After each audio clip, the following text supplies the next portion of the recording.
গ্রামের নাম শান্তিপুর, কিন্তু এখানে এখন শান্তি নেই। আছে জলের শুধু কষ্ট। প্রচণ্ড গরমে পুড়ে যাচ্ছে পুরো গ্রাম, মাটি ফেটে চৌচির। ওরে পুটি, এই গরমে তো শ্বাস নেওয়াই মুশকিল হয়ে গেছে।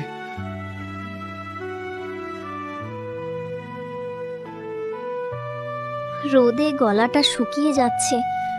ঠাকুরমা, আমার খুব পিপাসা লাগছে, আমি জল খেয়ে আসি।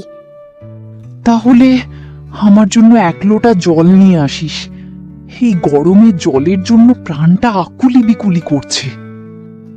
ফাঁকা কলসি ঘরে এক কোণে পড়ে আছে। পুটি মায়ের দিকে তাকিয়ে বলল, মা, কলসিতে 1 ফোঁটা জলও নেই? নারী পুটি, সব জল শেষ। তাহলে আমি গিয়ে জল নিয়ে আসি মা।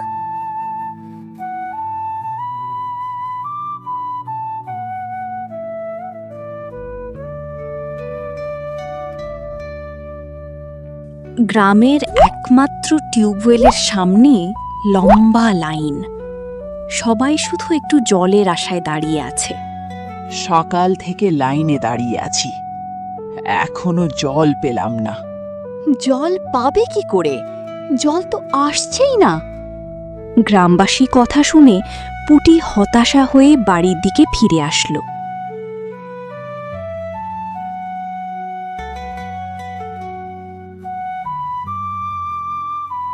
পুটির বাবা চুপচাপ শুকনো জমির দিকে তাকিয়ে থাকেন।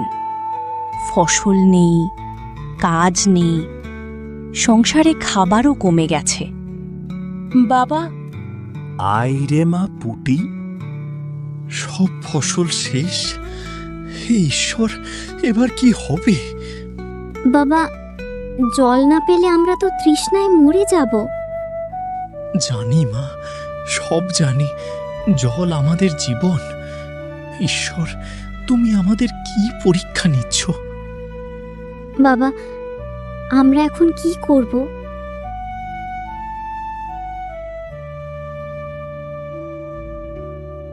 পুটি তার বাবার করুণ মুখ দেখে চিন্তা করতে করতে বাড়ি পথ ধরে। সে দেখতে পায় গ্রামের পশু পাখি তৃষ্ণায় কষ্ট পাচ্ছে। গ্রামের মানুষের জলের জন্য কান্নাকাটি করছে।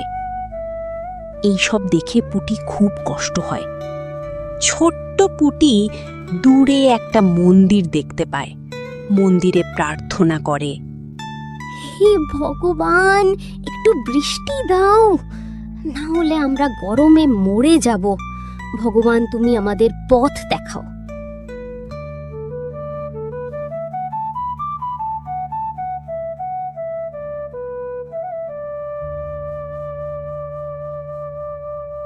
হ্যাঁ, উপায় খুঁজে পেয়েছি। আমাদের গাছ লাগাতে হবে। স্কুলে মাস্টার মশাই বলেছিলেন গাছ লাগাতে। গাছ প্রকৃতিকে রক্ষা করে, গাছ প্রকৃতি বাঁচিয়ে রাখে, বৃষ্টিও হবে। আমাদেরকে অনেক গাছ লাগাতে হবে। গ্রামবাসীকে খবরটা দিয়ে আসি।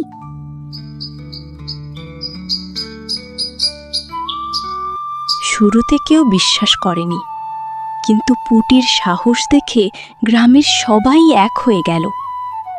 ছোট ছোট গাছ লাগাতে শুরু করলো তারা। দিন যায়, সবাই অপেক্ষা করে বৃষ্টি কি সত্যিই আসবে। একদিন হঠাৎ আকাশে কালো মেঘ জমতে শুরু করলো।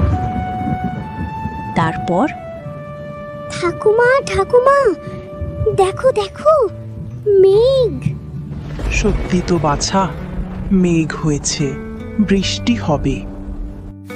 শুরু হলো বৃষ্টি। বৃষ্টির জলেতে ভিজে উঠল পুরো গ্রাম। মানুষের মুখে ফিরে এলো হাসি। এইবার আবার মাঠ সবুজ হবে, চাষিরা ফসল ফলাবে, নতুন ধান হবে, নদী নালা আবার জলে ভরবে। আমরা বাঁচব। আমাদের আর খাবার জলের কষ্ট হবে না। সব তোর জন্য রে পুটি। প্রকৃতিকে ভালোবাসলে প্রকৃতিও আমাদের ভালোবাসে। কষ্ট যত বড়ই হোক, চেষ্টা আর আশা কখনো হারাতে নেই। বন্ধুরা, গাছ লাগান, জীবন বাঁচান।